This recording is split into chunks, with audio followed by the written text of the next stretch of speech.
melanjutkan perbincangannya di pagi hari ini dan kami sudah tersambung bersama dengan narasumber kami. Beliau adalah Asisten Deputi Penyediaan Layanan Perempuan Korban Kekerasan Kementerian PPPA, Ratna Oini Khalifah.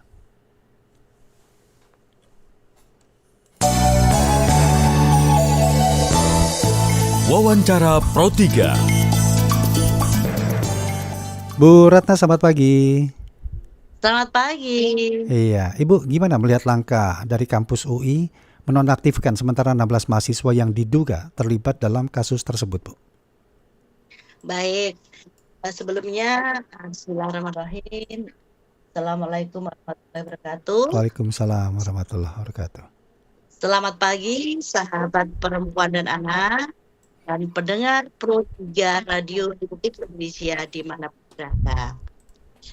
Pada kesempatan ini saya mewakili Kementerian Pemberdayaan Perempuan dan Perlindungan Anak Indonesia menyampaikan keprihatinan yang mendalam atas meningkatnya pemberitaan di media sosial terkait dugaan kasus tindak pidana pelecehan seksual terhadap perempuan yang dilakukan melalui sebuah grup WhatsApp di lingkungan perguruan tinggi Fakultas Hukum Universitas Indonesia yang kita ketahui lagi viral.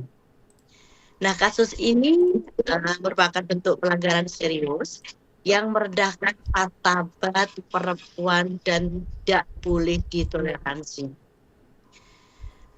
Kawan PPA dan pemerintah telah menetapkan berbagai regulasi untuk memperkuat pencegahan dan penanganan kekerasan seksual, diantaranya melalui Undang-Undang Nomor 12 Tahun 2022 tentang tindak pidana kekerasan seksual dan juga Permendikbudristek Nomor 55 Tahun 2024 tentang pencegahan dan penanganan kekerasan di perguruan tinggi. Baik, Ibu. Nah, kebijakan ini diterbitkan tentunya sebagai respon atas masih maraknya kasus kekerasan di lingkungan pendidikan, terutama di perguruan tinggi ya. Baik. Dan setelah muncul dari FHUI, muncul kembali beberapa perguruan tinggi yang sudah mulai berani speak up untuk menyampaikan. Ibu Ratna, tapi yang mungkin ingin kami ketahui sebenarnya dimaksud dengan penanganan diperkuat dalam konteks kasus seperti ini apa ini, Bu? Terutama yang di Fakultas Hukum UI ini, Bu. Nah, perlu saya sampaikan pada 2 hari yang lalu secara berturut-turut Ibu Menteri di tanggal 15 gitu sudah bertemu dengan Rektor UI, kemudian ada Ketua Satgas PPKPT, kemudian juga ada BEM UI dan juga ada BEM Fakultas Hukum. Nah, di sini beliau menyampaikan untuk penanganan terhadap 16 diduga yang melakukan pelecehan seksual tersebut sudah dinonaktifkan seperti itu. Baik. Kalau dalam kasus seperti ini, pelecehan verbal di grup percakapan, apa yang menjadi tantangan terbesar dalam melindungi psikis para korbannya nih, Bu Ratna? Betul, setuju banget. Artinya ketika perempuan yang mengalami kekerasan seksual tersebut akan berakibat secara psikologis terganggu dan alhamdulillah Satgas PPKPT itu berperan aktif banget, termasuk BEM Fakultas Hukum dari UI. Juga beliau respon sekali untuk perlindungan terhadap 27 ya, sekarang sudah meningkat 27 korban, 20 mahasiswi dan 7 dosen yang terdampak dari kekerasan yang berbasis elektronik berupa seksual atau KBBIO. Oke. Nah, kalau dari kementerian sendiri, Bu Ratna, memastikan para korban atau yang diduga akibat hal-hal tersebut tetap mendapatkan hak-hak mereka di kampus, bagaimana ini? Nah, begini Mas, karena di kampus itu sebagaimana diatur dalam Permendikti 55 tahun 2024, itu sudah jelas dalam pembentukan Satgas PPKPT, dan di situ tugas fungsinya itu juga sudah mencakup terkait dengan perlindungan terhadap korban, begitu.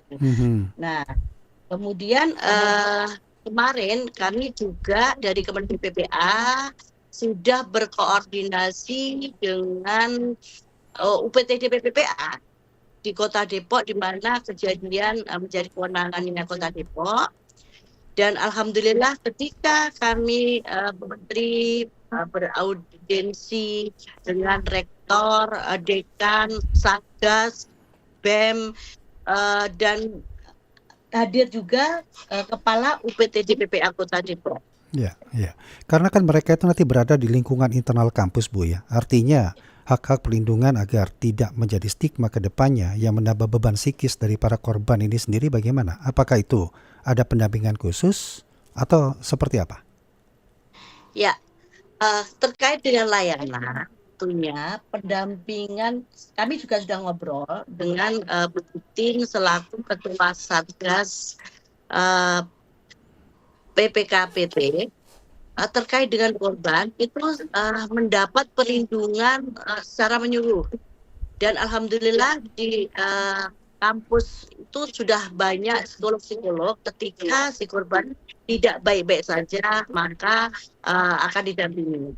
Namun apabila korban berani melapor kepada kanal kami di Kementerian PPA melalui kanal pengaduan 129 atau WhatsApp 08 111 129 129, maka kami akan mendampingi dan mengasesmen, mengidentifikasi kebutuhan apa yang diperlukan bagi si korban. Termasuk begitu, menjamin kerahasiaan identitas para korban yang melapor dalam kasus-kasus seperti ini. Betul banget. Itu juga komitmen dari Satgas PPKPT, karena tentunya sebagaimana yang dimandatkan juga dalam Permendikbud Ristek 55 itu diantaranya adalah ada beberapa layanan, kemudian juga melindungi identitas korban agar tidak adanya reviktimisasi terhadap korban tersebut. Ya, Bu, kita sudah memiliki instrumen hukum tindak pidana kekerasan seksual atau TPKS, Bu, ya. Nah, bagaimana Ibu melihat atau kementerian melihat instrumen hukum itu akan memperkuat penanganan kasus berbasis digital seperti terjadi di FHU ini, Bu Ratna? Ya. Betul, Pak. Kita sudah memiliki Undang-Undang 12 tahun 2022 tentang TPKS, ya. Artinya undang-undang itu lex spesialis yang melindungi terkait korban. Oke. Dan kekerasan berbasis gender yang dalam hari ini adalah kekerasan non fisik itu sudah diatur di dalam Undang-Undang Pasal 5. Apa saja sih sebenarnya yang termasuk dalam kekerasan non fisik, di antaranya seperti cat, kemudian termasuk siulan, di mana si korban merasa tidak nyaman, maka itu sudah dikategorikan. Artinya turunannya sudah lengkap, Bu, ya, untuk hal-hal yang berbasis digital ini yang tercantum dalam Undang-Undang TPKS kita, Bu? Ya, sudah ada semua? Sudah. Oke. Dan sejauh mana nanti kementerian akan mengawal kasus ini akan diarahkan menggunakan Undang-Undang TPKS itu, Bu? Ya, semalam ketika kami mendampingi Ibu Menteri bertemu dengan Menteri Menristek Dikti Saintek, sampai semalam sudah pukul 10 ya. Ya. Dan beliau juga akan respon terkait dengan korban dan pelaku, kemudian rektor dari UI juga respon terkait dengan perlindungan terhadap korban dan juga hukuman kepada diduga pelaku yang dalam hal ini sudah dinonaktifkan sampai dengan proses penanganan berlangsung. Artinya sudah disampaikan Bu ya, layanan minimal yang harus diberikan kampus kepada para korban ini betul-betul sesuai dengan layanan standar yang kita miliki. Ya, sudah Mas. Ya, kalau dan Bu Menteri respon banget Mas terkait dengan ini, apalagi sekarang setelah kejadian ini semakin berani perempuan-perempuan yang speak up, artinya mereka merasa bahwa saya ada ruang, saya ada perlindungan terhadap hak-hak kami. Artinya berani speak up itu kan juga harus ada dorongan dari internal kampus. Kesiapan satgas-satgas di tiap kampus selama ini kemana ini Bu? Kok muncul berbagai kampus, artinya belum berani berarti selama ini, terutama dalam menangani kasus yang melibatkan banyak pelaku sekaligus seperti ini. Ya betul Mas, itu yang menjadi PR ya Mas ya, PR. Sebenarnya kalau kita melihat secara tegas kebijakan yang sudah diterbitkan oleh Permendikbud bahwa setiap perguruan tinggi harus membentuk satgas PPK. Seperti itu.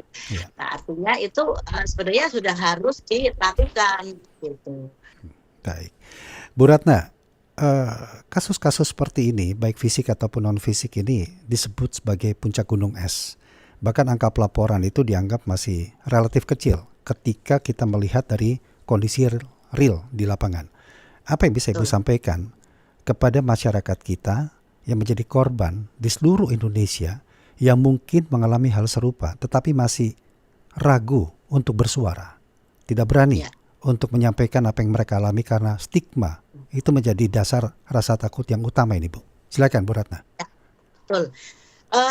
Kami mengimbau kepada masyarakat terutama seluruh pendengar radio RNI di seluruh Indonesia untuk tidak menormalisasi candaan atau perilaku yang mengarah pada kekerasan seksual, serta berani melapor apabila mengetahui atau mengalami kejadian serupa. Bisa kalian melapor sesuai yang dimandatkan dari Undang-Undang TPKS di pasal 39, bisa melapor ke unit UPTD PPPA, unit pelaksana teknis perlindungan perempuan dan anak di tempat berada, atau di UPTD bidang sosial, atau di lembaga layanan berbasis masyarakat, atau ke kepolisian, atau ke LPSK. Nah, itu wadah yang bisa untuk melapor. Dan kami pun juga menyiapkan kanal untuk itu Bu, Sapa Talk, kerjasama RRI dengan Kementerian PPPA justru. Dan ini sudah kita lakukan beberapa tahun yang lalu. Baik Bu Ratna, terima kasih banyak untuk waktunya sudah berbincang bersama dengan Pro 3 RRI pada pagi hari ini. Sehat selalu Ibu, selamat pagi. Terima kasih. Demikian tadi kami berbincang dengan Asisten Deputi Penyediaan Layanan Perempuan Korban Kekerasan Kementerian PPPA, Ratna Uni Khalifah. Wawancara Pro 3.